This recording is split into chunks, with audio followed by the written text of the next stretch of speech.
प्रत्यक्ष दादा भगवान की साक्षी है वर्तमाने महावीरे क्षेत्र महाविचरता तीर्थंकर भगवान श्री सिमंदर स्वामी ने अत्यंत भक्ति पूर्वक नमस्कार करूं છું। वात्सल्य मूर्ति दादा दादा भगवान ने अद्वैत भावे अत्यंत भक्ति पूर्वक नमस्कार प्रकट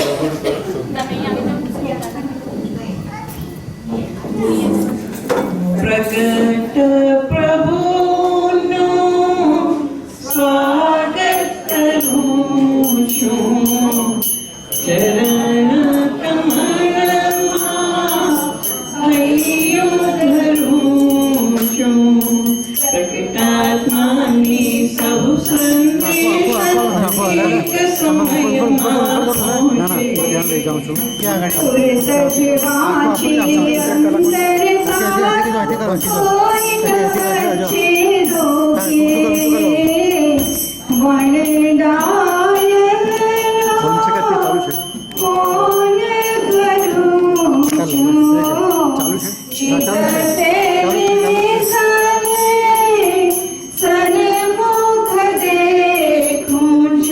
अंदर चाले छे गिया रूप के बाहर बंदे चार गति ना तूने पठाना तोड़े सूचना पड़ती ओहो हो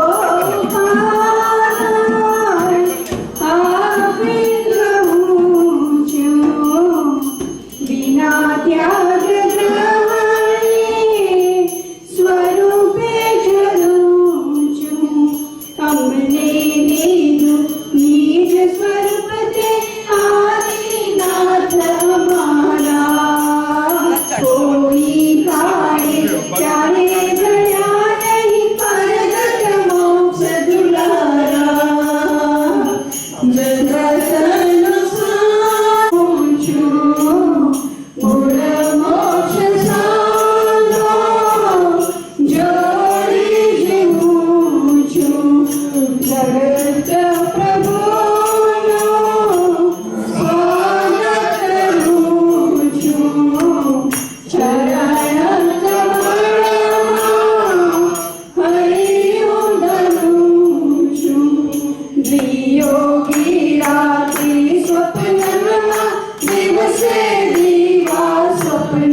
प्रगट प्रभु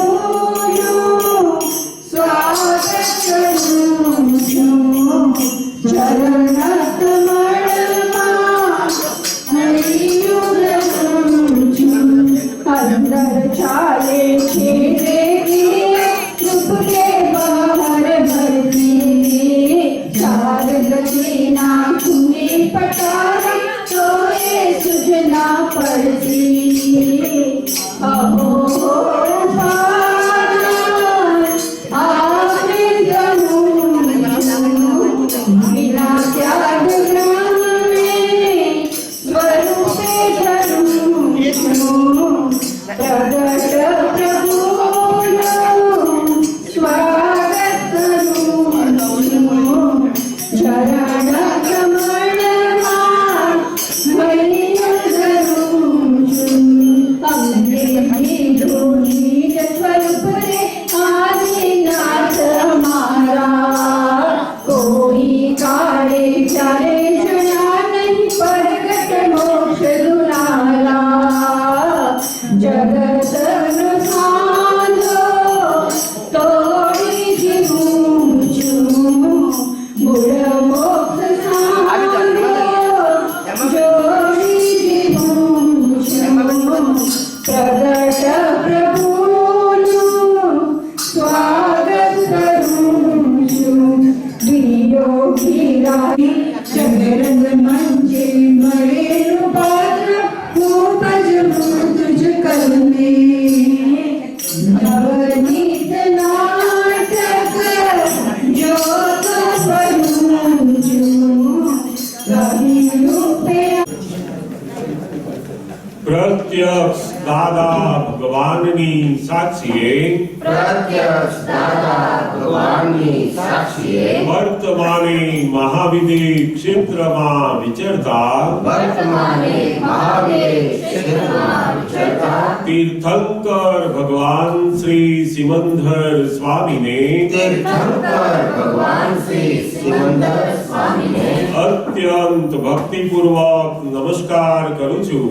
અત્યંત ભક્તિપૂર્વક નમસ્કાર કરું છું. પ્રત્યક્ષ દાદા ભગવાનની સાક્ષીએ પ્રત્યક્ષ દાદા ભગવાનની સાક્ષીએ વર્તમાને મહાવિદે ક્ષેત્ર તથા અન્ય ક્ષેત્રોમાં વિચરતા વર્તમાને મહાવીર ક્ષેત્ર તથા અન્ય ક્ષેત્રોમાં વિચરતા ઓમ પરમેષ્ઠી ભગવંતોને ઓમ પરમેશ્વરી ભગવંતોને અત્યંત ભક્તિપૂર્વક નમસ્કાર કરું છું. અત્યંત ભક્તિપૂર્વક નમસ્કાર કરું છું. પ્રત્યક્ષ દાદા ભગવાનની સાક્ષીએ પ્રત્યક્ષ દાદા ભગવાનની સાક્ષીએ વર્તમાને મહાવિદે ક્ષેત્ર તથા અન્ય ક્ષેત્રોમાં વિચરતા વર્તમાને મહાવીર ક્ષેત્ર તથા અન્ય ક્ષેત્રોમાં વિચરતા પંચ પરમેષ્ઠી ભગવંતોને પંચ પરમેશ્વરી ભગવંતોને અત્યંત ભક્તિપૂર્વક નમસ્કાર કરું છું.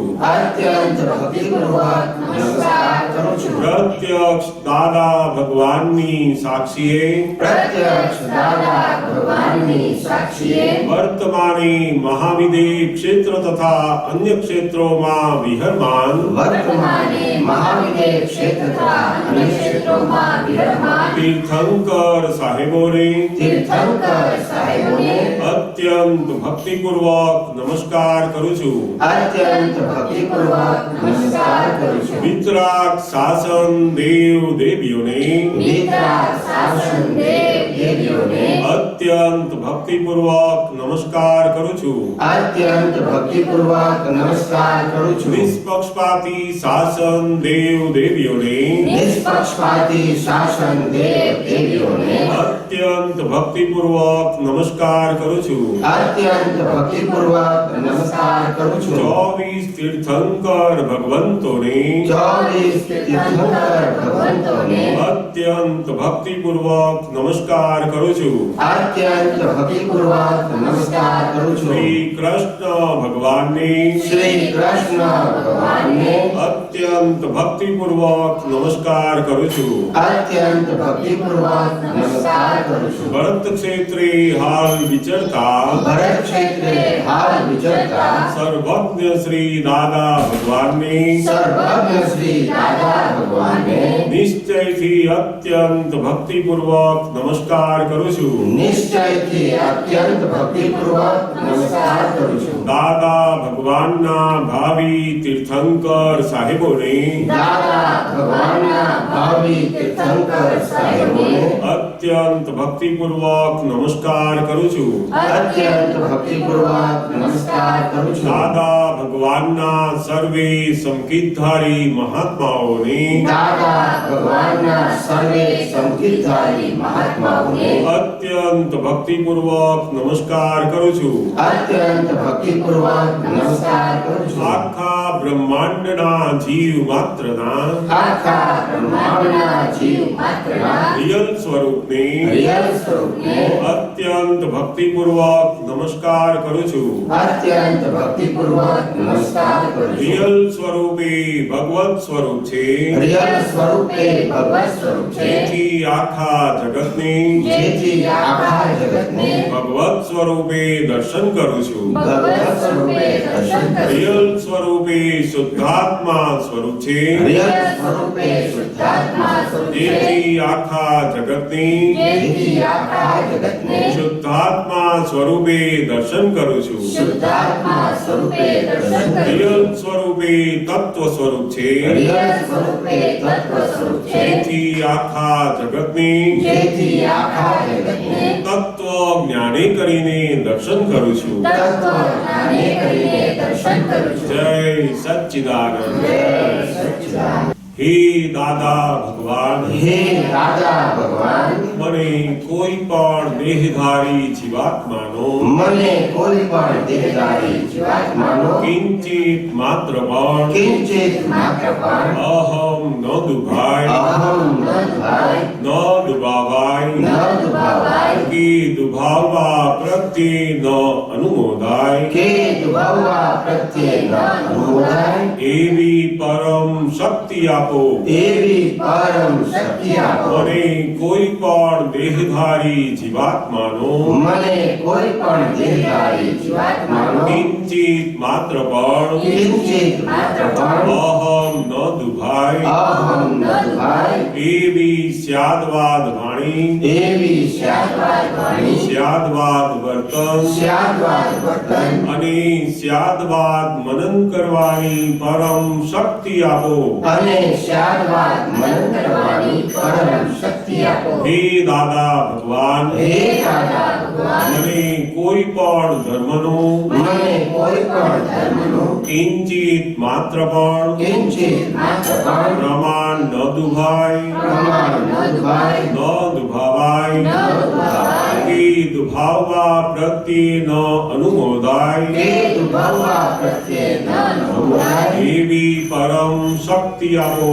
એવી પરમ શક્તિ આપો. મને કોઈ પણ ધર્મનો મને કોઈ પણ ધર્મનો કિંચિત માત્ર પણ કિંચિત માત્ર પણ પ્રમાણ ન દુભાવાય, પ્રમાણ ન દુભાવાય, એવી સ્યાદવાદ વાણી, એવી સ્યાદવાદ વાણી, સ્યાદવાદ વર્તન સ્યાદવાદ વર્તન અને સ્યાદવાદ મનન કરવાની પરમ શક્તિ આપો. અને સ્યાદવાદ મનન કરવાની પરમ શક્તિ આપો. હે દાદા ભગવાન, હે દાદા ભગવાન, મને કોઈ પણ દેહધારી ઉપદેશક, મને કોઈ પણ દેહધારી ઉપદેશક, સાધુ સાધ્વી કે આચાર્યનો સાધુ સાધ્વી કે આચાર્યનો અવર્ણવાદ, અવર્ણવાદ, અપરાધ, અપરાધ, અવિનય અવિનય ન કરવાની પરમ શક્તિ આપો. ન કરવાની પરમ શક્તિ આપો. હે દાદા ભગવાન, હે દાદા ભગવાન, મને કોઈ પણ દેહધારી જીવાત્મા પ્રત્યે મને કોઈ પણ દેહધારી જીવાત્મા પ્રત્યે અભાવ તિરસ્કાર અભાવ તિરસ્કાર ક્યારેય પણ ન કરાય, ક્યારે પણ ન કરાય, ન કરાવાય, ન કરાવાય, કે કર્તા પ્રત્યે ન અનુમોદાય, કે કર્તા પ્રત્યે ન અનુમોદાય, એવી પરમ શક્તિ આપો.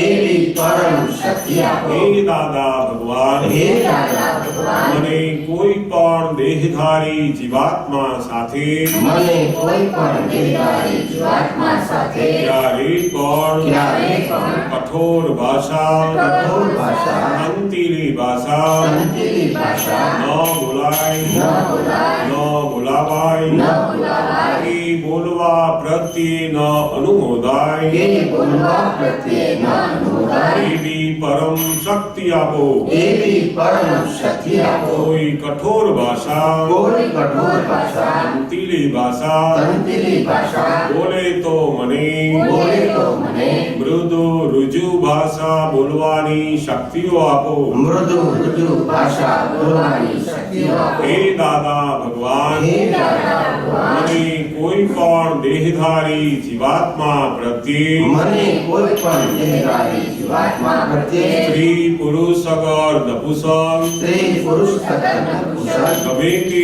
લિંગધારી હોય ગમે તે લિંગધારી હોય તો તેના સંબંધી તો તેના સંબંધી કિંચિત માત્ર પણ કિંચિત માત્ર પણ વિષય વિકાર સંબંધી દોષો વિષય વિકાર સંબંધી દોષો ઈચ્છાઓ ઈચ્છાઓ ચેષ્ટાઓ ચેષ્ટાઓ કે વિચાર સંબંધી દોષો કે વિકાર સંબંધી દોષો ન કરાય ન કરાય ન કરાવાય ન કરાવાય કે કરતા પ્રત્યે ન અનુમોદાય કે કરતા પ્રત્યે ન અનુમોદાય એવી પરમ શક્તિ આપો એવી પરમ શક્તિ આપો મને નિરંતર નિર્વિકાર રહેવાની પરમ શક્તિ આપો મને નિરંતર નિર્વિકાર રહેવાની પરમ શક્તિ આપો હે દાદા ભગવાન હે દાદા ભગવાન મને કોઈ પણ રસમાં મને કોઈ પણ રસમાં લુપ્તપણો ન કરાય લુપ્તપણું ન કરાય એવી શક્તિ આપો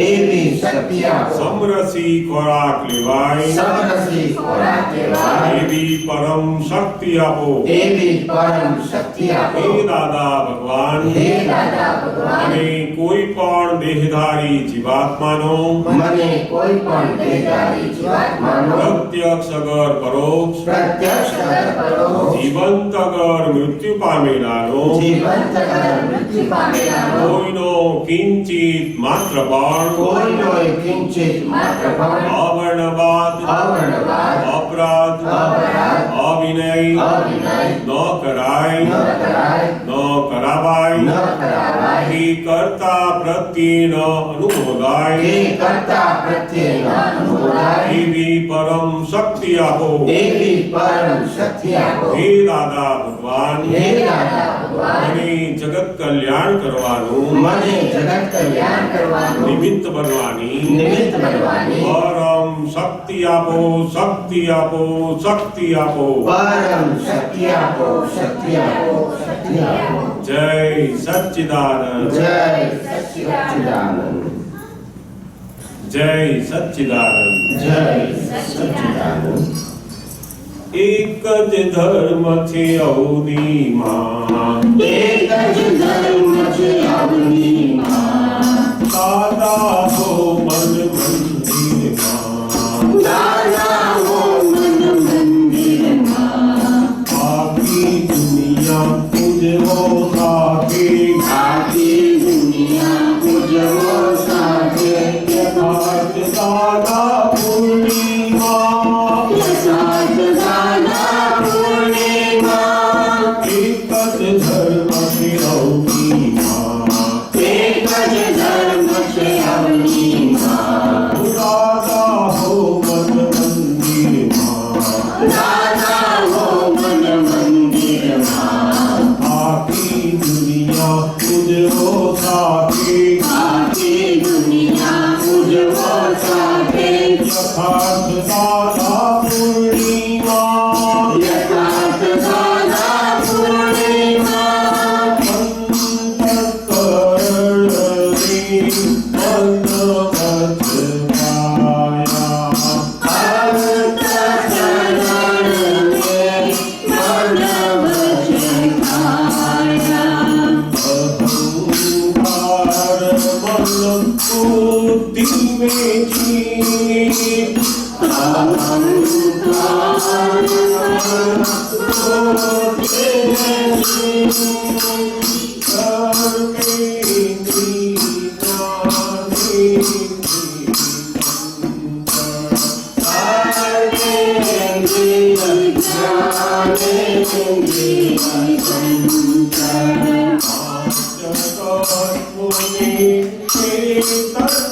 અંતઃકરણની મન આશતાત્મોને ચેતનથી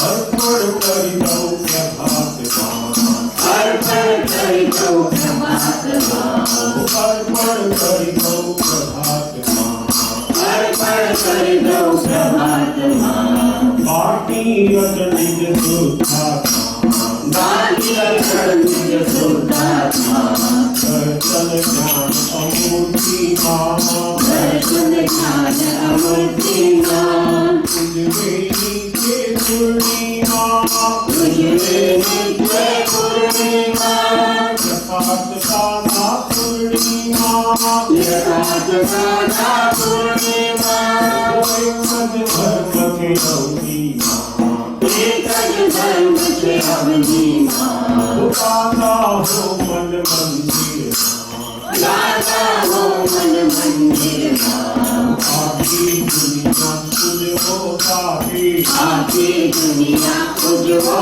સાથે યથાર્થ સાધા પૂર્ણિમા યથાર્થ સાધા પૂર્ણિમા વાહિત કરો પૂર્ણાહુતિ વારિત કર્મો પૂર્ણાહુતિ વિવિધતાઃ પુનરોવાધિં વિવિધતાઃ પુનયોવાધિં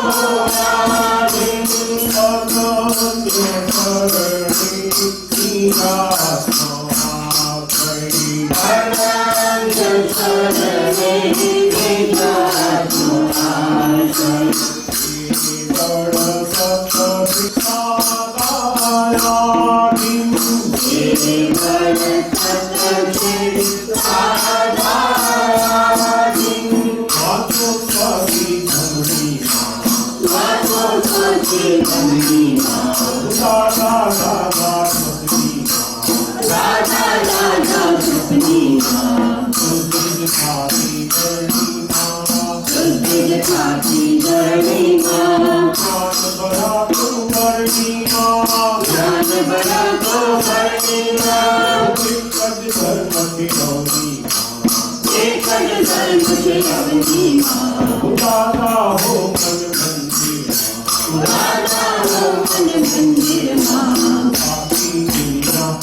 નિજાત્માશ્રય આખી દુનિયા ઉજવો સાથે યથાર્થ સાધા પૂર્ણિમા યથાર્થ સાધા પૂર્ણિમા યથાર્થ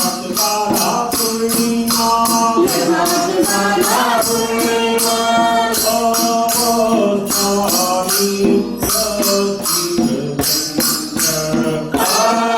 અવસ્થાની અવસ્થાની સહજિત ચંચળ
Hare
ગુરુ પૂર્ણિમા નિમિત્તે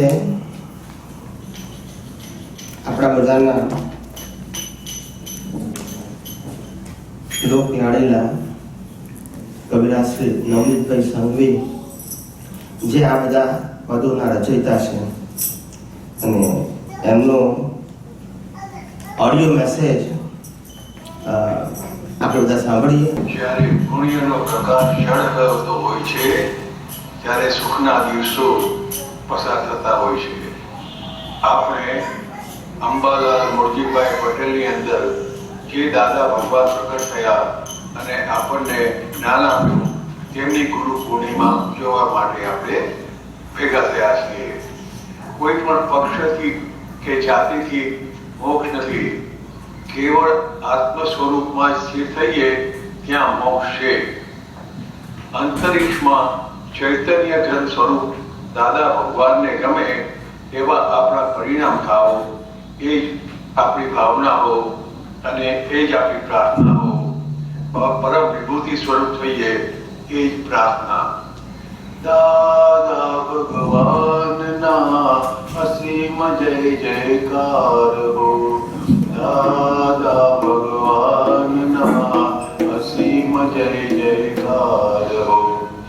એક જ ધર્મ છે યોગીમાં દાદા હો મન મંદિરમાં. આજે ભેગા થઈને ઉજવીએ યથાર્થ દાદા પૂર્ણિમા. દાદા ભગવાનના અસીમ જય જયકાર હો. દાદા ભગવાનના અસીમ જય જયકાર હો. જય સચ્ચિદાનંદ. જય સચ્ચિદાનંદ. ગુરુ પૂર્ણિમાનો સાર. ગુરુ પૂર્ણિમા એ મોટો વિશ્વાસ છે. ગુરુ પૂર્ણિમા એટલે પ્રકૃતિએ પરમાત્માને સમર્પિત થવું અને સમર્પિત રહેવું.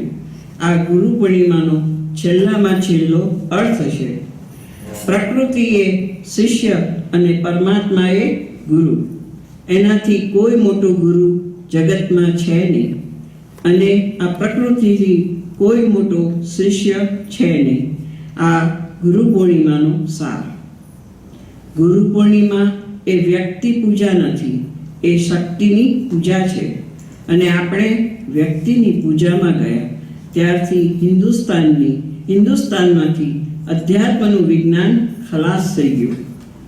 વ્યક્તિ પૂજા જે વ્યક્તિ જન્મે છે, જીવે છે અને મરે છે, જેને બાળી નાખવાની છે, એની પૂજા ન હોય.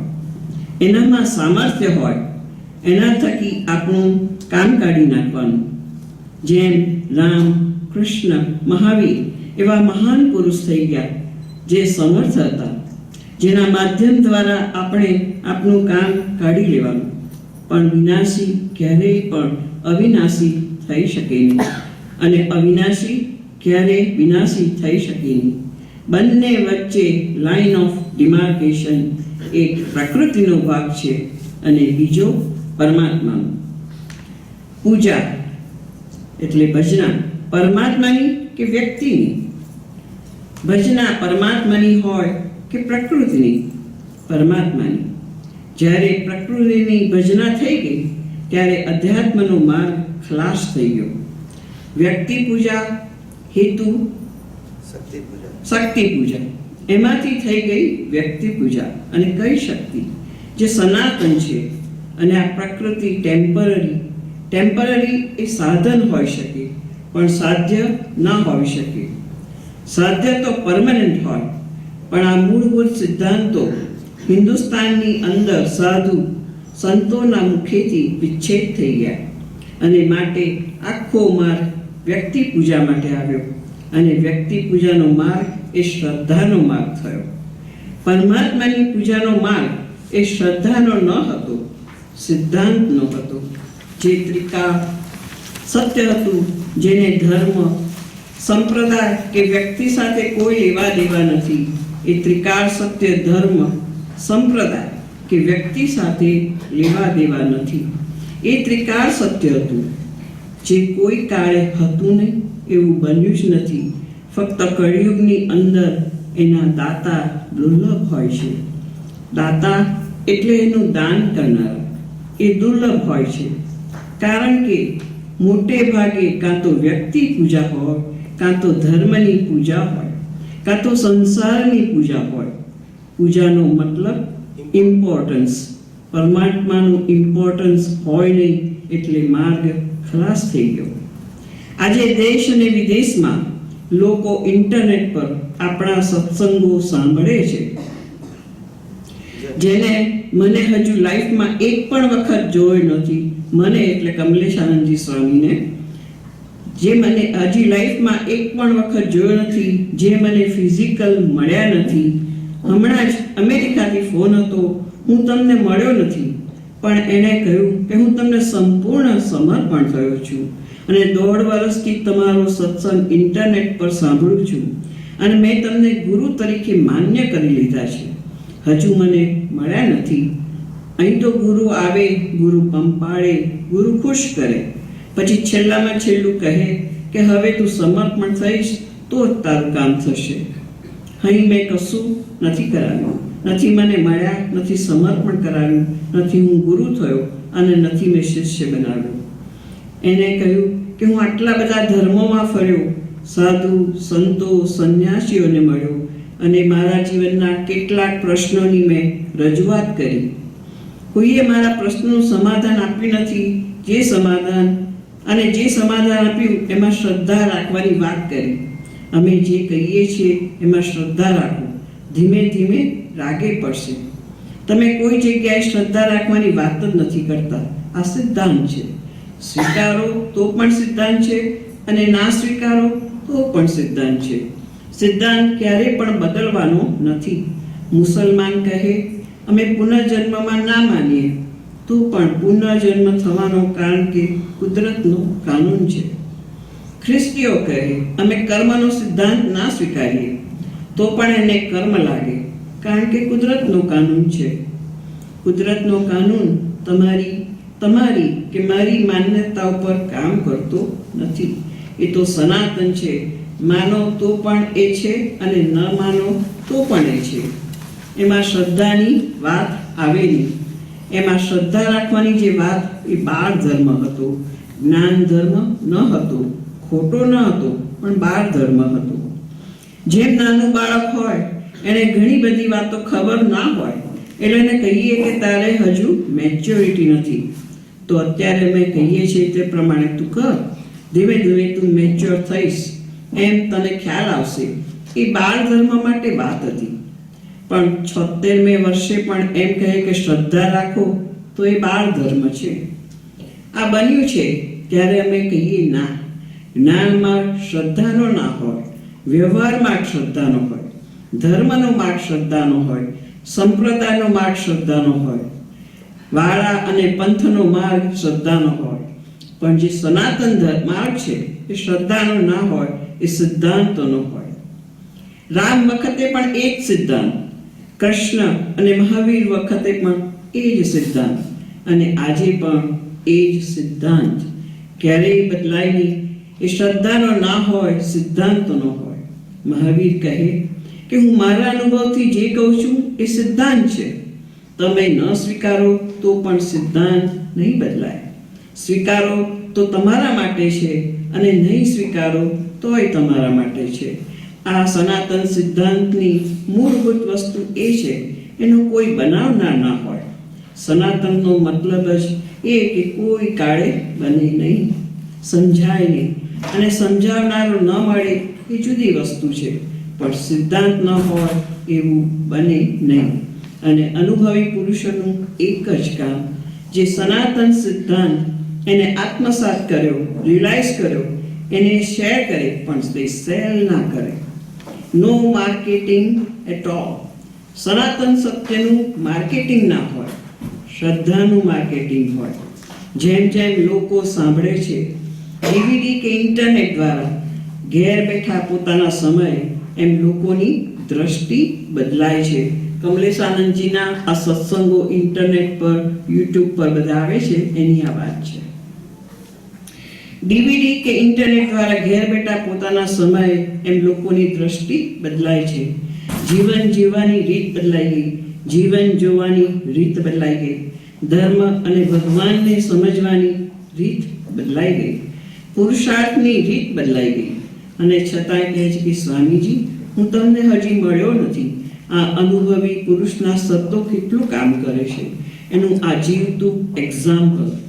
હજારો કિલોમીટર દૂર લોકોની દ્રષ્ટિ બદલાઈ જાય છે. વગર મને મળીએ સમર્પણ થયું નથી, અને મેં જ્ઞાન પણ આપ્યું નથી આ લૌકિક જગતમાં.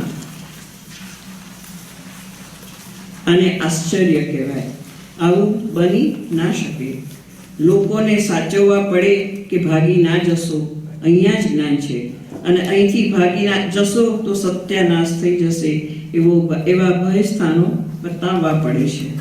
અમે કહ્યું કે તને જ્યાં અનુકૂળ લાગે ત્યાં જા, આખું જગત તારા માટે છે.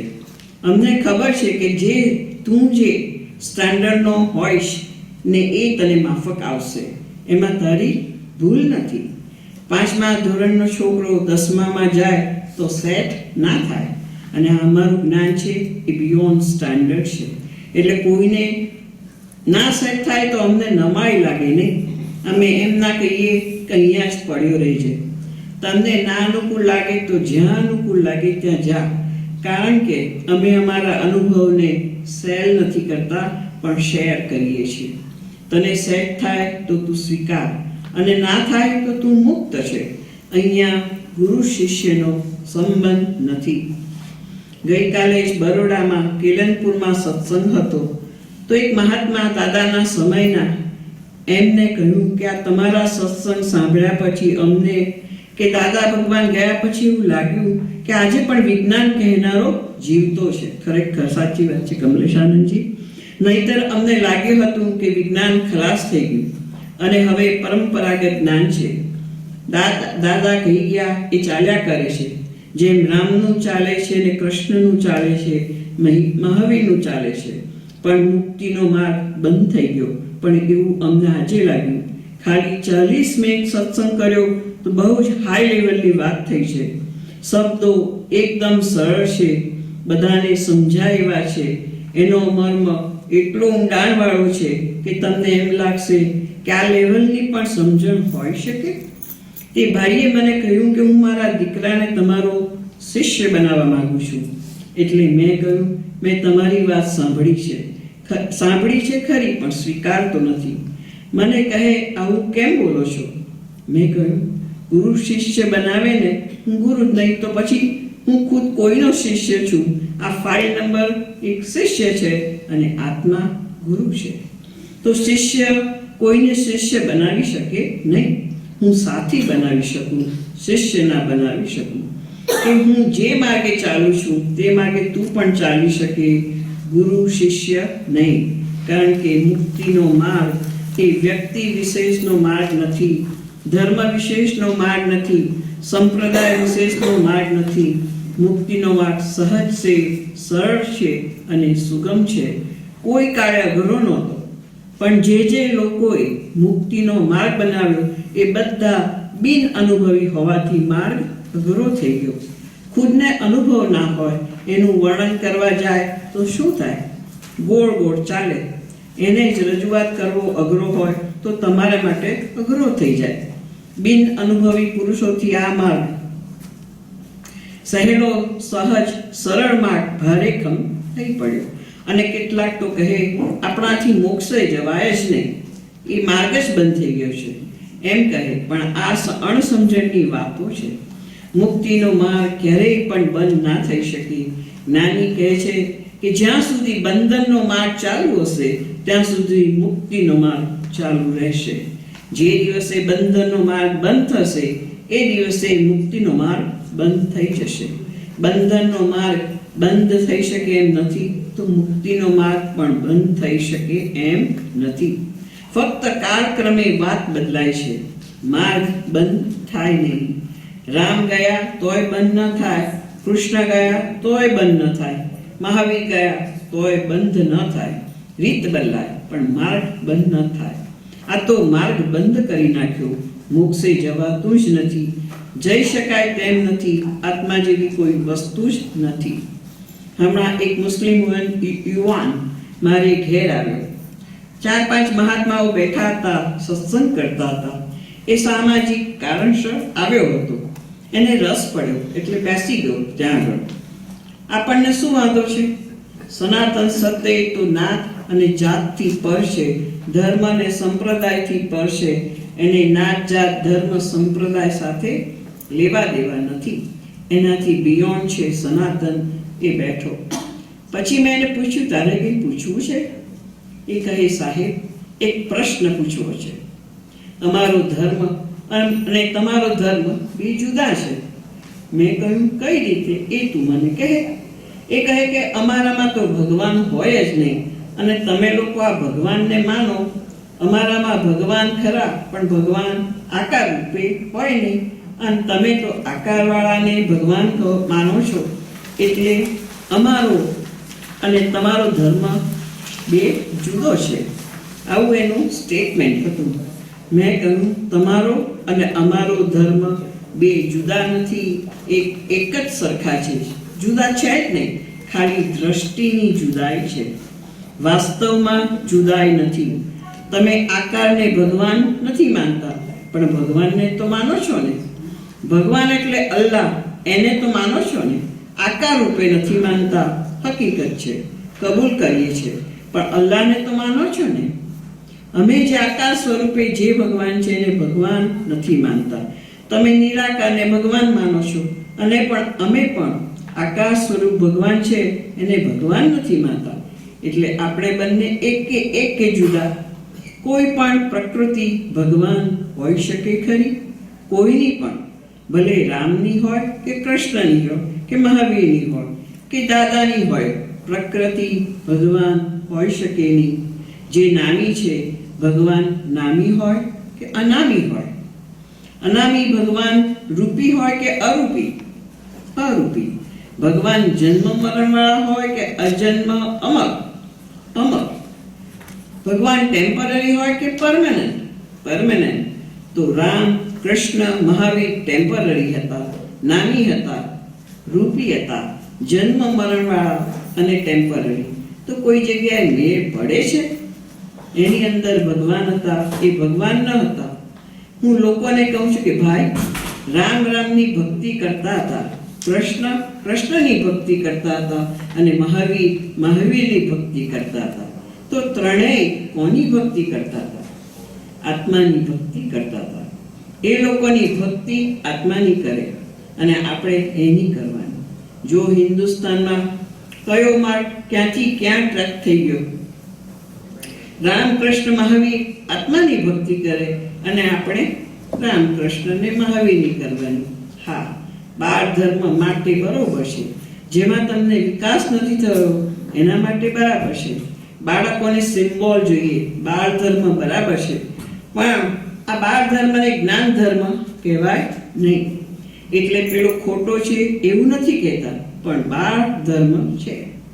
રામને ભગવાન માનવું, કૃષ્ણને ભગવાન માનવું, અથવા તો મહાવીરને ભગવાન માનવું, અથવા તો બીજા કેટલાય આવા થઈ ગયા રૂપી, એને ભગવાન માનવું એ બાળ ધર્મ છે. જ્યાં સુધી આપણને સાચો જ્ઞાન ધર્મ નથી મળ્યો ત્યાં સુધી કરેક્ટ છે, પણ શોધખોળ તો જ્ઞાન ધર્મની હોવી જોઈએ. જ્ઞાન ધર્મ સનાતન છે અને બાળ ધર્મ ટેમ્પરરી છે. એ અવતારે અવતારે બદલાય પણ ખરો, પણ જ્ઞાન ધર્મ બદલાય નહીં. યદા યદા હિ ધર્મસ્ય ગ્લાનિર્ભવતુ ભારત. કૃષ્ણ ભગવાન સંભવામી યુગે યુગે એ પોતે આવે. કૃષ્ણ ખુદ કૃષ્ણ ન હતા, એ શુદ્ધાત્મા હતા. એટલે મારા જેવો જ શુદ્ધાત્મા પણ પ્રગટ થયેલો, એટલે નિરાવરણ એવો આત્મા સંભવામી યુગે યુગે એ હું જે કહું છું તે જ કહે છે. કારણ કે સનાતન સત્ય તો એક જ છે, બે છે નહીં, અને કોઈ કાળે બદલાતું પણ નથી. આવું સનાતન છે. આ આપણે ગુરુ પૂર્ણિમા નિમિત્તે સત્સંગ રાખ્યો તો ખાસ આ ધ્યાન રાખવાનું કે આમાં ગુરુ એટલે પરમાત્મા, અને કયા પરમાત્મા? અંતર્યામી પરમાત્મા. અને આ બધું લખાણ કમલેશ આનંદજી સ્વામીનું પોતાનું જ સ્વાનુભવનું છે. અને આ કમલેશ આનંદજીનો સત્સંગ વિભુબેનના સજેશનથી મેં શરૂ કર્યો જોવાનું, ત્યારથી મને પણ ઘણો લાભ થયો. અને મેં પણ હ્યુસ્ટનના મહાત્માઓને કહ્યું કે તમે લોકો પણ આ જુઓ, સત્સંગ સાંભળો, પ્રત્યક્ષ જ્ઞાની હાજર હોય એવો અનુભવ થશે અને પોતાને પણ મુક્તિ અનુભવાશે. મારો સ્વયં પોતાનો અનુભવ છે. જય સચ્ચિદાનંદ. જય સચ્ચિદાનંદ. જય સચ્ચિદાનંદ. આ દુનિયામાં સર્વે જીવને સુખ ને શાંતિ હો જો રે. આ દુનિયામાં સર્વે જીવને સુખ ને શાંતિ હોજો રે. મનથી પર કોઈ જીવનો મોરો વિચારે ના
સર્વે જીવને સુખને શાંતિ હોજો રે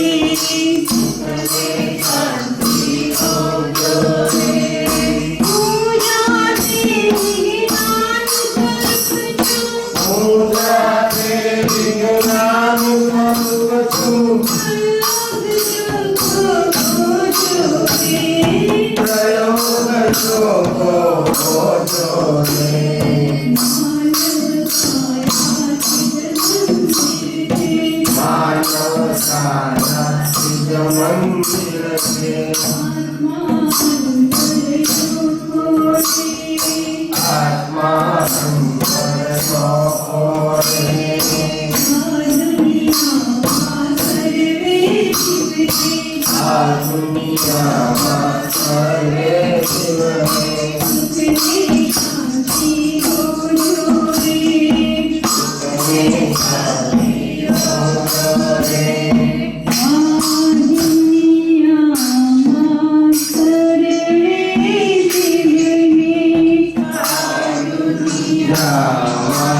જય સચ્ચિદાનંદ.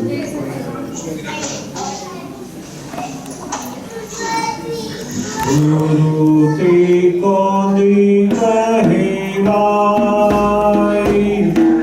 ગુરુ તે કોની કહેવાય, જેને જોવાથી શીશ ઝૂકી જાય.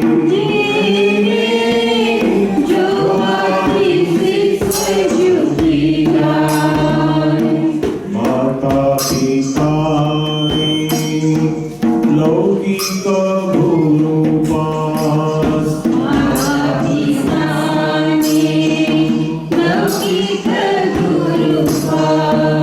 વહેવારું શિક્ષણ સાન,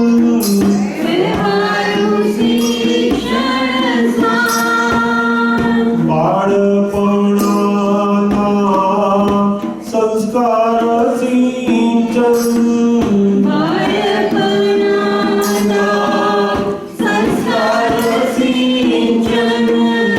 માનસ ઘડતર જ્ઞાન.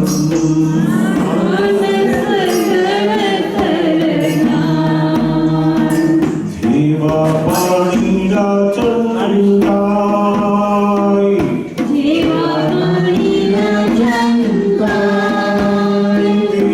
તેવા અંકુરે વર્તન થાય.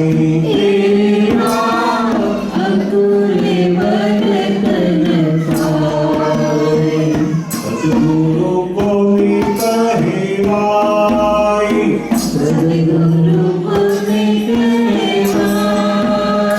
જોઈને પ્રિયો કે વંદન થાય.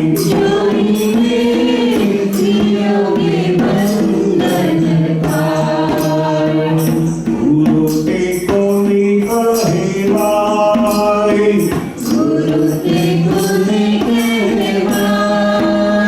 જેને જોવાથી શીશ ઝૂકી જાય.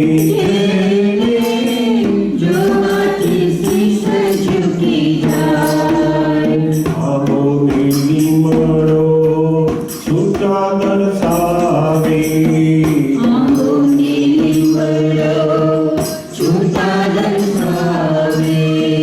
શાસ્ત્ર સંમત નિર્દેશ,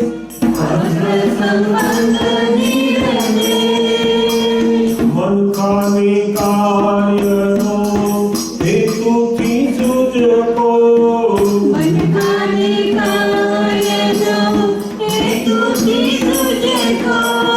નિર્મય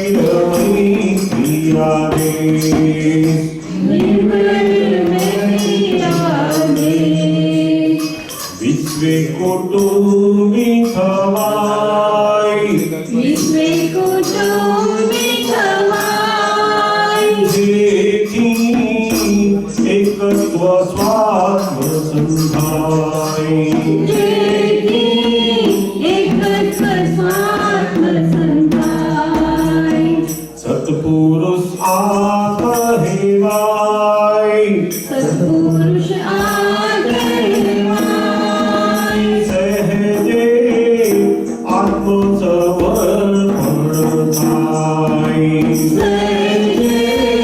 આત્મસમર્પણ થાય.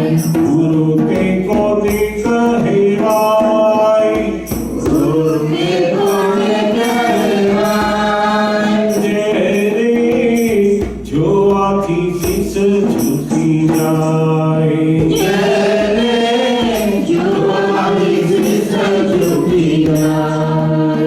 આંખોમાં અડળક 14 લોકીનું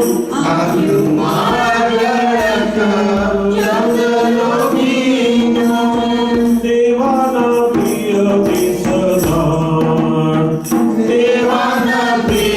દેશનાર દૈવી કૃપાની દેવોનું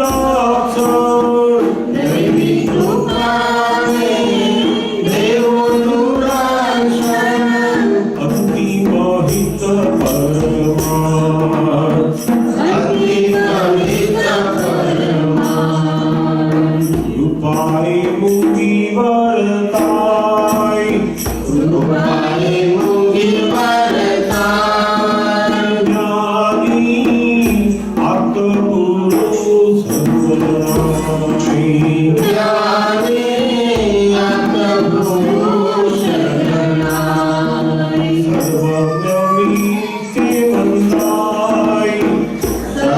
સર્વજ્ઞની તે વંદાય મોક્ષદ સુચરણો વિસોહાય.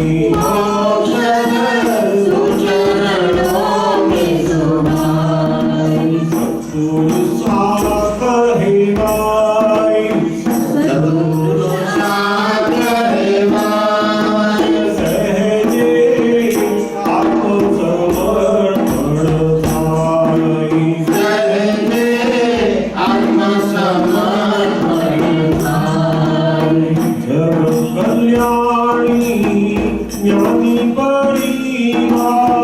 જગ કલ્યાણી જ્ઞાની પરિવાર નિર્ભેળ મૂળ મહાજ્યોત ઓહો અજાયબ અનંત સિદ્ધિ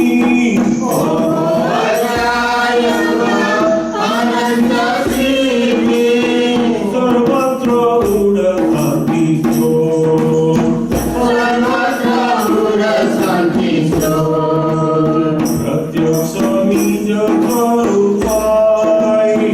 પ્રત્યક્ષ નિજ સ્વરૂપાય ગુરુકમ સન્મુખ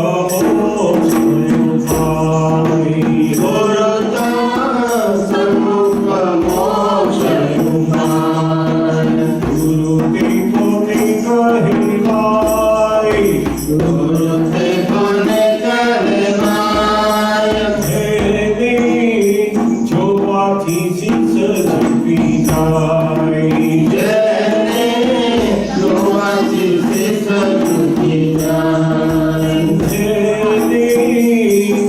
જોવાથી શીશ ઝૂકી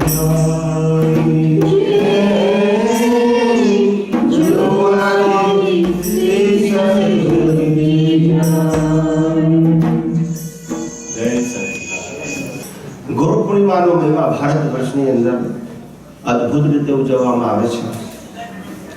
વિશ્વના અન્ય ધર્મોમાં પણ ગુરુ પૂર્ણિમાનો મહિમા ઉજવવામાં આવે છે.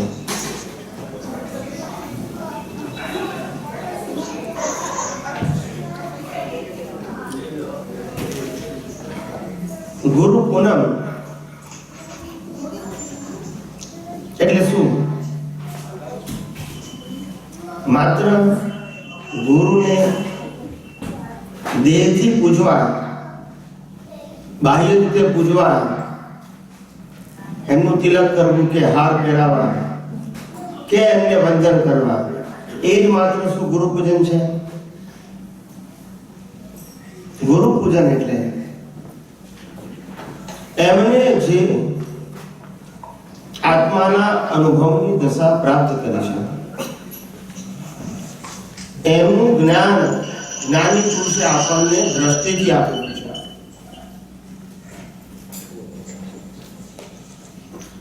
એવું જ્ઞાન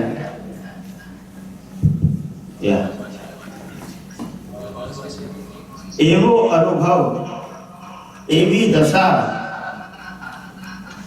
આપણે પ્રાપ્ત કરીએ એના માટે ગુરુ પૂનમ છે.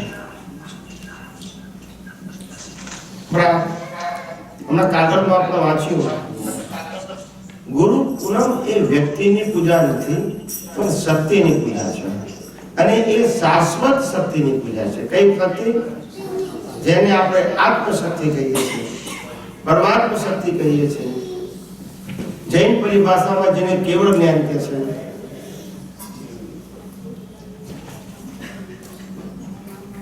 વેદાંતમાં જેને બ્રહ્મ સ્વરૂપ કહે છે. શું કહે છે? બ્રહ્મ સ્વરૂપ. એ દશાએ, એ સ્થિતિએ પહોંચી એના પૂજન રૂપે જે આપણી સામે અત્યારે અનુભવી જ્ઞાની પુરુષ પ્રત્યક્ષ છે એનું આપણે પૂજન કરીએ છીએ, એની દશા પ્રાપ્ત કરવા માટે. દેહ તો રામકૃષ્ણ મહાવીરનો પણ સંજોગોને આધીન હતો. દેહ ક્યારેય કોઈનો સંપૂર્ણ હોઈ શકે નહીં. દેહ કર્મને આધારે છે. શેના આધારે છે? મન વચન કાયા. અને મન વચન કાયાની અવસ્થા માત્ર કુદરતી રચના છે. કુદરતી રચના એટલે આપણે જેવા કર્મ કર્યા એવા કુદરત આપણને સંજોગો આપે છે. એમાં કોઈની સ્વતંત્રતા નથી. એટલે દેહ એ હંમેશા કોઈનો પણ હોય, ચાહે ભગવાન રામનો હોય, ચાહે ભગવાન કૃષ્ણનો હોય, કે ચાહે ભગવાન મહાવીરનો હોય, દેહ કોઈનો સ્વતંત્ર હોઈ શકે નહીં. એ કર્મ સત્તાને આધીન હોય. એનો જન્મ, જીવન અને એનો અંત એ કર્મ સત્તાને આધીન હોય. માટે તમામ મહાન પુરુષોને પણ પોતાના જીવનની અંદર ગમતા અને ના ગમતા સંજોગો આવેલા, પોતાના જીવનમાં અપ્સ એન્ડ ડાઉન્સ આવેલા, પણ એમનું જે મૂળ સ્વરૂપ હતું એ આ બાહ્ય દેહ સ્વરૂપથી સંપૂર્ણ જુદું હતું. આ બાહ્ય સ્વરૂપને એનો આયુષ્યનો અંત આવે એટલે બાળી નાખીએ ને અંદરનું સ્વરૂપ મુક્ત પુરુષોનું ક્યાં જાય? મોક્ષે જાય. જૂના કર્મો ઉકલી જાય, નવા કર્મો બાંધે નહીં, એટલે આત્મા ક્યાં જાય? મોક્ષે જાય. અને શરીર પંચભૂતોમાં વિલીન થઈ જાય. એટલે ગુરુનું પૂજન, ખરેખર ગુરુનું પૂજન એટલે જ્ઞાનનું પૂજન છે. શું પૂજન છે? આપણે ગુરુ અથવા તો જ્ઞાનીને જ્ઞાની એટલા માટે કહીએ છીએ કારણ કે અંદર અનુભવ જ્ઞાન છે. એટલે જ્ઞાનીની વેલ્યુ પણ જ્ઞાનને આધારે છે, દેહને આધારે નથી. એટલે એમને જે દશા પ્રાપ્ત કરી એ આપણે પ્રાપ્ત કરી શકીએ એટલા માટે જ્ઞાની પુરુષ પાસે, મુક્ત પુરુષ પાસે, અનુભવી પુરુષ પાસે આવા ગુરુકુળ વિશે આપણે ભાવ વ્યક્ત કરીએ છીએ. અમે પણ આપના જેવી અનુભવ દશા પ્રાપ્ત કરીએ. દેહ દશા નહીં. કોઈ જ્ઞાની એવું કહે છે કે તમારે રામ જેવું જીવન જીવવાનું છે, કૃષ્ણ જેવું જીવન જીવવાનું છે, મહાવીર જેવું જીવન જીવવાનું છે? ના. એમને જે દશા પ્રાપ્ત કરી, એમને જે આત્માનો અનુભવ કર્યો, એ જ આત્માનો અનુભવ પણ તમે કરો. અને એના માટે અનુભવી પુરુષ દ્રષ્ટિ આપે છે. શું આપે છે? આત્મા તો છીએ, આત્માને સમજવાની, ઓળખવાની, અનુભવવાની જ્ઞાની શું આપે છે? દ્રષ્ટિ આપે છે. એ દ્રષ્ટિ પ્રાપ્ત થયા પછી જેમ જેમ એ દ્રષ્ટિનો ડે ટુ ડે લાઈફમાં જુદા જુદા પ્રકારના સંજોગોમાં એમને આપેલી દ્રષ્ટિનો જો ઉપયોગ કરતા આવે તો આપણું ખુદનું અનુભવ જ્ઞાન, મુક્તતાનું જ્ઞાન, છૂટાપણાનું જ્ઞાન, એવી જ મુક્તતાની અનુભૂતિ આપણે બધા કરી શકીએ. એ આ ગુરુ પૂર્ણિમાનો ભાવ અથવા તો આશય છે. પહેલી ગુરુકુળમાં માત્ર વ્યક્તિની પૂજા કરવી એ પરંપરાગત ગુરુકુળમાં છે. કેવી છે? જે તમામ ધર્મોમાં વ્યવહાર હોય આપણો એ વ્યવહાર વિનય છે. શું છે? વ્યવહાર વિનય છે. એટલે આપણે વિનય અને પરમ વિનય આ બેની લાઈન ઓફ ડિમાર્કેશન સમજવાની. વિનય એ ફિઝિકલ વ્યવહાર છે. કેવો છે? અને પરમ વિનય એ નોન ફિઝિકલ છે. પરમ વિનય એટલે પ્રકૃતિ અને પરમાત્માને સતત જુદા જોયા કરવા, આ પ્રકૃતિમાં પણ જુદા જોયા કરવા, અને જ્યાં જ્યાં એની દ્રષ્ટિ પડે ત્યાં ત્યાં બધામાં પ્રકૃતિ અને પરમાત્મા જુદા જોઈ શકે, એનું નામ પરમ વિનય કહેવાય. અને એ પરમ વિનયથી મોક્ષ છે. વ્યવહાર વિનયથી પુણ્ય છે અને પરમ વિનયથી મોક્ષ છે. પરમ વિનય એ ફિઝિકલ વસ્તુ નથી. પરમ વિનય એ શબ્દ જ્ઞાન નથી. પરમ વિનય એ અનુભવ દશા છે અને અનુભવ દશાનો ઉપયોગ છે. શું છે? ઉપયોગ. જેને આધ્યાત્મિક માર્ગમાં પુરુષાર્થ છે. ઉપયોગ એટલે ક્રિયા નહીં. ઉપયોગ એટલે પોતે જે જ્ઞાન પ્રાપ્ત કર્યું છે એનો દ્રષ્ટિથી ઉપયોગ કરવો, જેના આધારે વિનાશી અને અવિનાશી બંને પોતે જુદા જોઈ શકે, સમજી શકે અને અનુભવી શકે. અને આ જોવાથી અજ્ઞાનનો નાશ થાય, રાગ દ્વેષનો નાશ થાય, કસાયનો નાશ થાય અને કર્મનો નાશ થાય. અજ્ઞાનથી રાગ દ્વેષ થાય છે, રાગ દ્વેષથી ક્રોધ માન માયા લોભ થાય છે, અને ક્રોધ માન માયા લોભ રૂપી કસાયોથી 8 પ્રકારના કર્મો બંધાય છે. અને એ 8 પ્રકારના કર્મથી જન્મ મરણના ચક્કર ચાલુ છે. એટલે જન્મ મરણથી છૂટવું હોય તો સૌથી પહેલું અજ્ઞાનનો નાશ કરવો પડશે. એની બિગિનિંગ અહીંયા છે. એ અજ્ઞાન એટલે શું? અજ્ઞાન 2 પ્રકારના છે. એક હું કોણ છું તે અજ્ઞાન, એક હું કોણ છું તે અજ્ઞાન, અને બીજું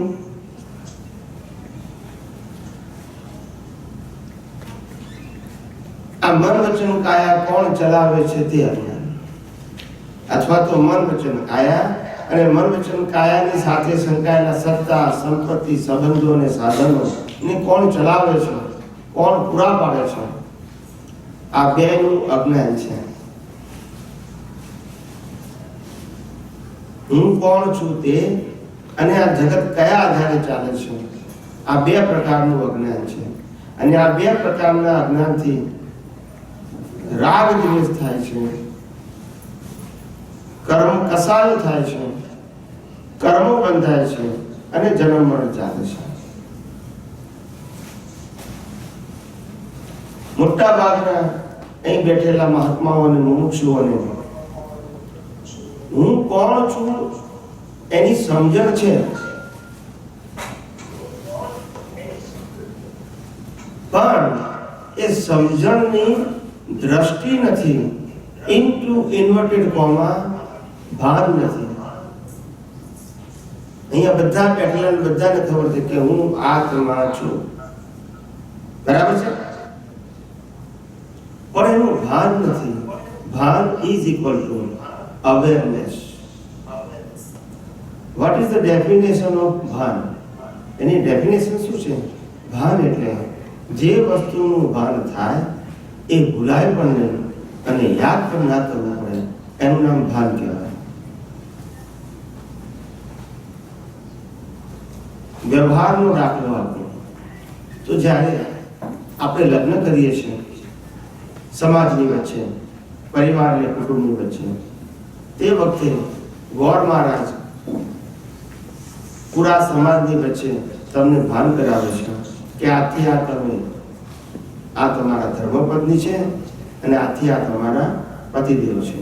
આવું ભાન કરાવે છે. એ ભાન કરાયા પછી ક્યારે ભૂલાતું પણ નથી અને યાદ પણ નથી કરવું પડતું. બરાબર કે નહીં? આપણે ભૂલી જઈએ છીએ. તો યાદ કરવું પડે છે 24 અવર્સ હાજર. કેવો? એને ભાન કહેવાય. અને આજે હું આત્મા છું એવું જે જાણીએ છીએ એ ભાન નથી, નોલેજ છે. સમજાય છે? ભાન એને કહેવાય કે જેની અવેરનેસ 24 અવર્સ રહે. ને નોલેજ એને કહેવાય કે જ્યારે યાદ કરવું હોય ત્યારે કરી શકાય, એ પોતે હાજર રહે. એટલે નોલેજ તો છે આપણી પાસે, અવેરનેસ નથી. શું નથી? અવેરનેસ. તમને એમ લાગે કે ભાઈ તો અવેરનેસ કેવી રીતે આવે? જાગૃતિ કેવી રીતે આવે?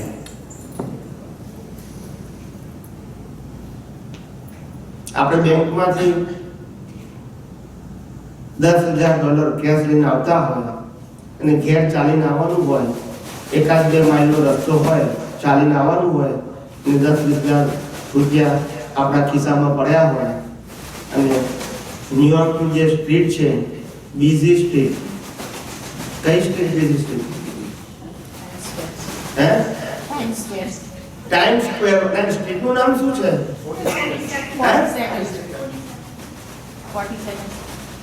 40 સેકન્ડ બીજું પણ નામ છે. Anyway, જે હશે. It's okay. તો 42nd નંબરની જે સ્ટ્રીટ છે એના ઉપરથી આપણે $10,000 લઈને નીકળવાનું હોય અને બીજી અવર્સ હોય જ્યાં માણસો સામે આપણને દેખાતા હોય, અહીં તો ના દેખાય. અને તે વખતે 2 કિલોમીટરનું 2 માઇલનું વચ્ચે અંતર હોય આપણા ઘરનું અને બેંકનું. તો કોઈને એવું કહેવું પડે કે તમે $10,000 આ ખિસ્સામાં છે ત્યાં ધ્યાન રાખવું કે ઓટોમેટિક જ રહે? હે? આ બાજુ $10,000 છે અને આ ખિસ્સો ખાલી છે તો અહીંયા ધ્યાન રાખવું પડે કે હે? કે રાખવી પડે? કારણ કે ના પૈસા છે નહીં, કારણ કે અહીંયા રૂમાલ છે ને કાસ્કો છે તો અહીંયા રહેશે. અહીંયા રહે છે કારણ શું? We know the value of money, right? We know the value of. આપણે પૈસાની કિંમત જાણીએ છીએ માટે એટેન્શન ત્યાં રહેશે. શરીર છે, બીજી બધી વસ્તુઓ પણ છે, ઘડિયાળ, વીંટી, દોરો બધું છે, પણ અત્યારે વેલ્યુ કોની છે? પૈસા. બેંકમાંથી જે આવો છો ત્યારે વેલ્યુ કોની છે? પૈસાની. એટલે બધું એટેન્શન ક્યાં રહે? Because of value. Because of. એમ જે દિવસે તમને જ્ઞાની પુરુષની દ્રષ્ટિ થકી આત્માની વેલ્યુ સમજાશે. શું સમજાશે? જે દિવસે જ્ઞાની પુરુષના જ્ઞાન થકી આત્માની વેલ્યુ તમને સમજાશે. એ તો સમજાવે પણ આપણને સમજવા આવી જોઈએ. તો એ જે વેલ્યુ છે એ જેમ સમજાય તો પોતાને આત્માનું ભાન સહેજે વર્તે.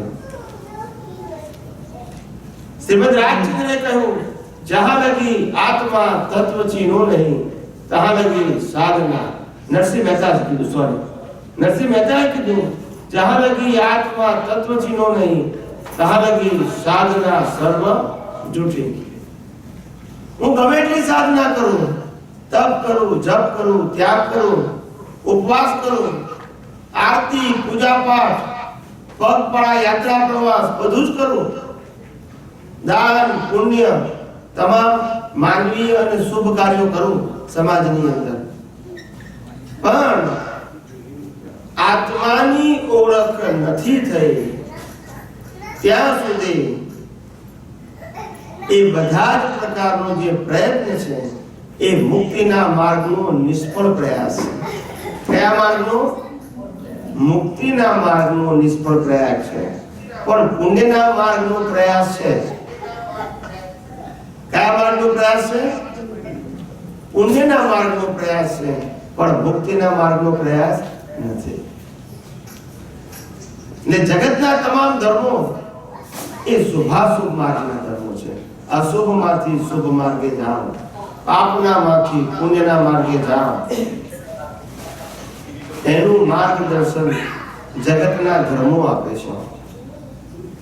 પણ જગતના ધર્મો આત્માનું ભાન કરાઈ શકે નહીં. જગતના ધર્મો અને જગતના ધર્મ ગુરુઓ આત્માનું ભાન ના કરી શકે. કારણ કે આત્માનું ભાન તે જ કરાઈ શકે જે પોતે આત્માને જાણતો હોય, અનુભવતો હોય અને આત્મામાં રહેતો હોય. અને આ જગત શું છે, જગત કયા આધારે ચાલે છે એ પણ જોતો હોય, જાણતો હોય, સમજતો હોય અને અનુભવતો હોય.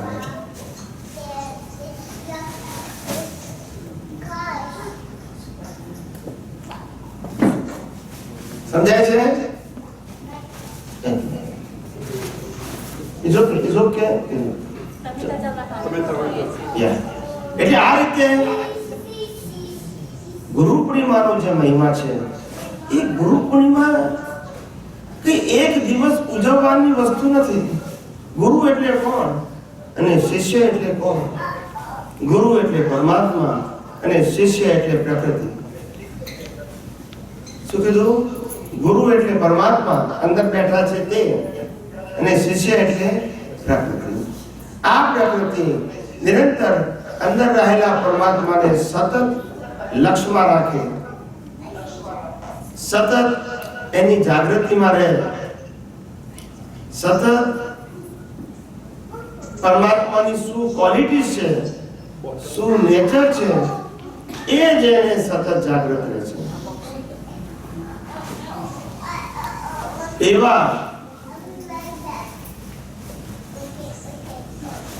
આપણો પુરુષાર્થ, એવી આપણી દ્રષ્ટિ એ સતત રહે, એ જ આપણી સાચી ગુરુ પૂર્ણિમા છે. આ પૂજા તો વાર્ષિક હોય, કેવી હોય, પણ પેલી પૂજા તો સતત હોય. પરમાત્મા એ ગુરુ અને પ્રકૃતિ એ શિષ્ય. એટલે પ્રકૃતિ પરમાત્માની જ ભજના કરે છે. કોણ કરે છે? કારણ કે આ બ્રહ્માંડની અંદર જે રહેલો પરમાત્મા છે, એનાથી મોટું કોઈ ચેતન તત્વ છે જ નહીં. આ પાંચ ઇન્દ્રિયોથી જે અનુભવાય છે, દેખાય છે, સમજાય છે, માણી શકાય છે, એ બધા પદો સમર્થ હોવા છતાં પણ વિનાશી છે. શું કીધું? સમર્થ હોવા છતાં પણ કેવા છે? વિનાશી છે. એક આત્મપદ જ એવું છે જે સમર્થ છે, ચૈતન્ય છે અને અવિનાશી પણ છે. જો આત્મા ન હોય તો પુનર્જન્મ હોઈ શકે? આત્મા ના હોય તો પુનર્જન્મ હોઈ શકે? કારણ કે શરીરને તો બાળી નાખ્યું, પછી પુનર્જન્મ કયા આધારે? પણ શરીરથી જુદા એવા આત્મા છીએ માટે પુનર્જન્મ છે. અને પુનર્જન્મ પણ કર્મ વગર હોઈ શકે? પુનર્જન્મ કર્મ વગર હોઈ શકે?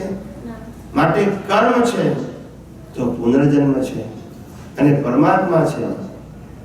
કર્મ છે તો પુનર્જન્મ છે, અને પુનર્જન્મ છે કારણ કે પરમાત્મા છે. મારી વાત સમજાય છે બધાને? માત્ર બોડી હોય, આપણે શરીર જ હોઈએ તો પછી પુનર્જન્મ હોય? પણ આપણે શરીરથી કેવા છે? જુદા છીએ. એટલે આત્મા છીએ, પણ એ આત્માનું જ્યાં સુધી ભાન નથી ત્યાં સુધી જે કર્મો કરીએ છીએ એને ભોગવવા માટે કુદરત શરીર આપે છે. કુદરત શું આપે છે? શરીર આપે છે. અને એક શરીરથી પાછા કર્મ ભોગવીએ છીએ. એટલે જન્મ મરણના ચક્કર જો આપણે બંધ કરવા હોય તો કયા ચક્કર? જન્મ મરણના ચક્કર જો બંધ કરવા હોય તો હું કોણ છું એનું ભાન થવું જોઈએ, નોલેજ નહીં. ભાન એટલે અવેરનેસ. મેં ગઈકાલે બહુ સ્પષ્ટ કીધેલું કે આ જગતમાં જન્મેલો એક પણ જીવ, કેટલાક નવા આવ્યા છે એટલે ખાસ રિપીટ કરું છું, આ જગતમાં જન્મેલો એક પણ જીવ શ્વાસ લેવાની સ્વતંત્ર શક્તિ ધરાવતો નથી. બધાને પણ વાત સમજાય છે? ગળે ઉતરે છે કે ભરી જાય છે? સમજાય છે બધાને વાત? આ જગતમાં શ્વાસ લેવાની સ્વતંત્ર શક્તિ કોઈની પાસે છે નહીં. આપણી પાસે જો સ્વતંત્ર શક્તિ હોય શ્વાસ લેવાની તો રાતે ઊંઘ આવે? આપણે જાગવું પડે, બંધ થઈ જશે તો. પણ આપણે લેતા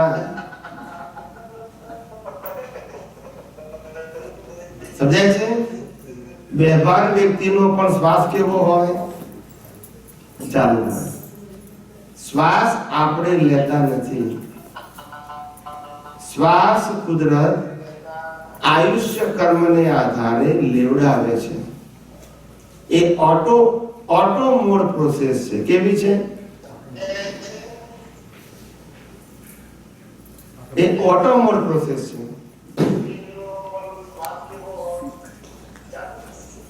એટલે ઓટો મોડ જે પ્રોસેસ છે આ એટલા માટે સમજાવું છું, એના આધારે ખ્યાલ આવે.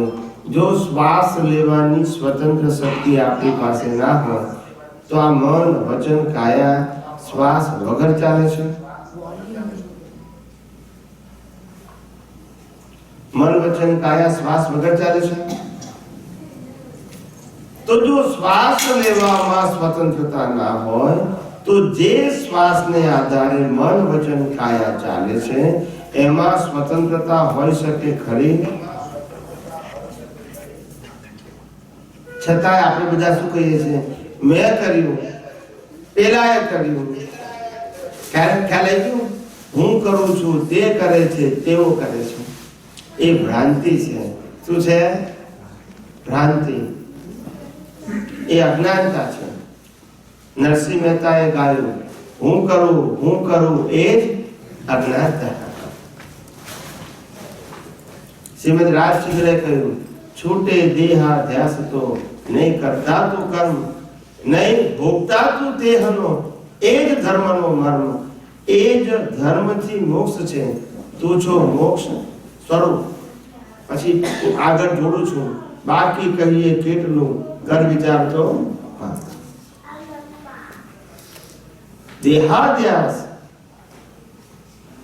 દેહમાં આત્મબુદ્ધિ, દેહની ક્રિયામાં આત્મબુદ્ધિ, દેહના સંબંધોમાં આત્મબુદ્ધિ, દેહથી પ્રાપ્ત થયેલા સાધનોમાં આત્મબુદ્ધિ, દેહથી પ્રાપ્ત થયેલી અવસ્થાઓમાં આત્મબુદ્ધિ. આનું નામ દેહાધ્યાસ કહેવાય. સમજાય છે બધાને? હવે ગઈકાલે તમે બહુ વિગતવાર બધી વાતો કરી હતી. જીવ માત્ર સુખને કોણે છે, પણ સુખ ક્યાં છે એને ખબર નથી અને સુખ માટે આખી જિંદગી ભટકે છે. આ 5 ઇન્દ્રિયોના વિષયોમાં એ ભટકે છે. પેલા ભાઈ કે 80 વર્ષ સુખી છે, તમારો બધાનો જવાબ શું છે? 50 વર્ષ વાળા સુખી છે. આગળનું ના બોલો મોગી. એટલે કે માણસ સુખને ખોરે છે પણ સુખ ક્યાં છે તેની ખબર નથી. એટલે અવસ્થાએ સુખની પરિભાષા, સુખને પ્રાપ્ત કરવાની દ્રષ્ટિ એની બદલાયા કરે છે. બાળપણમાં રમવામાં સુખ લાગે છે, થોડો મોટો થાય દ્રષ્ટિ બદલાઈ ગઈ, હવે ભણવામાં સુખ લાગે છે, ભણી લીધું દ્રષ્ટિ બદલાઈ ગઈ, હવે પૈસા કમાવામાં સુખ લાગે છે, પૈસા કમાયો દ્રષ્ટિ બદલાઈ ગઈ, હવે પરણવામાં સુખ લાગે છે, પરણ્યો દ્રષ્ટિ બદલાઈ ગઈ, હવે છોકરામાં સુખ લાગે છે, છોકરા જન્મ્યા હવે દ્રષ્ટિ બદલાઈ ગઈ, હવે એને મોટા કરવામાં સુખ લાગે છે.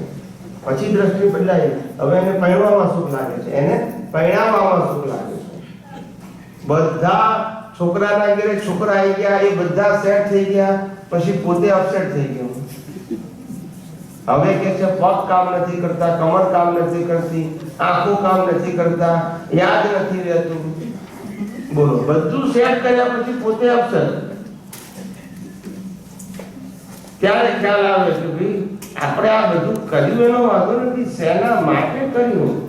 What is the purpose of our life? શું હેતુ હતો? આજ નાની ઉંમરથી રમકડા રમાડ કરીએ. પહેલા જળ હોય, પછી જીવતા હોય. એ રમકડા રમતતા થાકી જઈએ એટલે લોકો આ રમકડાને શું કરે? દિવાળી ચાલે. પછી નવા અવતારમાં નવા રમકડા થાય, રમાડ્યા જ કરો. શું કીધું? પણ નિવેડો આવે. કવિરાજનું સુંદર પદ છે, એકલો હતો બે પગોને, બે મળ્યા ત્યાં ચાર. પહેલા એકલો હતો ત્યારે સુખી હતો. કેવો હતો? હરવું ફરવું, રમવું, ખાવું, પીવું, કમાવું, એ બધામાં સુખ હતું, કારણ કે એકલો હતો. ત્યારે પગ કેટલા હતા? પછી પરણ્યો એટલે કેટલા થયા? છોકરો થયો એટલે 6 પગ. તે કરોડિયાની જાળમાં ફસાયો. કઈ જાળમાં? કે પહેલા એકલો હતો ને પ્રશ્નો નિકાલ કરવામાં તકલીફ પડતી હતી. 2 હતા ત્યારે એડજસ્ટમેન્ટ વધારે લેવું પડ્યું. પછી 3 હતા ત્યારે બોલતા નથી. હવે કે શું કરવું? અને ચોથો આવ્યો એટલે પતી ગયું. 8 પગ. કેસી ને 3 હાથે ને 13 તૂટે. શું થાય? એકને ખુશ કરે તો બીજો ના ખુશ, બીજાને ખુશ કરે તો ત્રીજો ના ખુશ. બધા ખુશ થઈ ગયા તારે પોતે ના ખુશ થાય. બોલતા નથી બધા. આખી જિંદગી એડજસ્ટ એમાં જ પૂરી થઈ ગઈ. શું એચીવ કરવાનું હતું એ તો આપણને ખબર જ નથી. આને આજ રમકડા. કેટલાક લોકો તો એવું કે છે કે બધું હું કમાઉં છું એટલા માટે, મારા દીકરા દીકરીઓ માટે. કોના માટે? એ લોકો માટે મૂકીને જવું જોઈએ ને મારે? ના હું કહું છું આ દીકરા દીકરી ખરેખર તમારા છે કે વ્યવહારથી તમારા છે? પણ આપણે તો ખરેખર આ માનીએ છીએ. અત્યારે ગયા અવતારના ક્યાં છે એ ખબર નથી આપણને, પણ આ અવતારના તો સાચા છે. પાછું શ્વાસ બંધ થાય પછી નેક્સ્ટ પણ પાછા બીજા અવતારમાં હાચા આ ખોટા થઈ જતા છે. હાચા કોને કહેવા આપણે? એક ભાઈ હતા તો મને પૂછે, સ્વામીજી અમને પાછલો ભાવ દેખાતો નથી, માટે કેવી રીતે ખબર પડે કે અમે કેવા કર્મ કર્યા છે? એ દેખાય તો અમને ખબર પડે કે આવા કર્મ છે એનું ફળ આવું છે. માંથી મેં કીધું નથી દેખાતું એ સારું છે. આ અવતારના બૈરી છોકરાને તો સંભાળો, પાછલા અવતાર દેખાતું તો શું થશે? માટે નથી દેખાતું એ સારું છે. આટલાનો નિકાલ કરતા આવડે ને સંભાવના તોય બહુ થઈ ગયું. સમજાય છે મારી વાત? કુદરતે જે જ્ઞાનની સામાન્ય વ્યક્તિઓને જરૂર નથી એ સમજી નથી આપ્યું. સમજાય છે? સમજીને આપ્યું નથી, જરૂર નથી સામાન્ય વ્યક્તિઓ.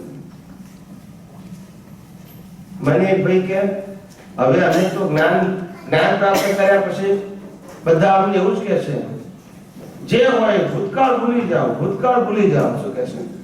જ્યારે અમે નાના હતા ને ત્યારે બધા એવું કહેતા હતા યાદ રાખો ભણવાનું. ના સમજાયું. મોટા થયા એટલે કે ભૂલી જાઓ. કરવાનું શું હવે?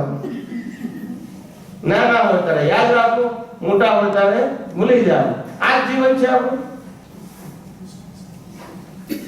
આપણને ખબર નથી કે જીવન શેના માટે છે.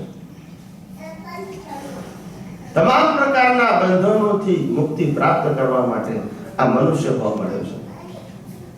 દેવો પણ મનુષ્ય ભાવ ઝંખે છે, કારણ કે દેવ ગતિથી મુક્તિ નથી. ચારે ગતિની અંદર મનુષ્ય ગતિ, તિર્યંચ ગતિ, નર્ક ગતિ અને દેવ ગતિ, આ ચારેય ગતિની અંદર સૌથી હેન્ડીકેપ જો કોઈ ગતિ હોય તો દેવ ગતિ છે. હેન્ડીકેપ ખ્યાલ આવે છે ને? સૌથી હેન્ડીકેપ દેવ ગતિ છે. એમની પાસે અવધિ જ્ઞાન છે, એ બધું જ જોઈ શકે. એ ગયા અવતારમાં મારી વાઈફ કોણ હતી, અથવા હસબન્ડ કોણ હતા, મા બાપ કોણ હતા, છોકરાઓ કોણ હતા, બધું દેખાય ને. અને પાછા સમર્થ પણ ખરા દેવો. કેવા? સમર્થ પણ ખરા. પણ કોઈ પણ દેવ સ્વતંત્ર નહીં. એટલે હેન્ડીકેપ કહેવાય. શું કહેવાય? જાણે છતાં કશું કરી શકે. આવી પરતંત્રતા, આવી ગુલામી શું કરવાનું? આપણે તો જાણતા નથી એટલું સારું છે. નહીં તો આપણે જાણતા હોય કે પાછલા બહુના વાઈફ કોણ છે, હસબન્ડ કોણ છે, છોકરા કોણ છે, સગાવાળા કોણ છે, એ 5-6 અવતારનું જાણી લઈએ તો શું થાય? આ અવતારમાં હે આટલામાં તો હજુ મૂંઝાયા છીએ, તો પાછલા દેખાય તો શું થાય? દિવસ ને રાત ચિંતા કરવાની ઓછી પડે, એટલી બધી થાય. ઓબામા એની પાસે સામર્થ્ય ખરું, પણ સ્વતંત્રતા નહીં. સમજાય છે કે નથી સમજાતું? ભારતના પ્રાઇમ મિનિસ્ટર શ્રી નરેન્દ્ર મોદી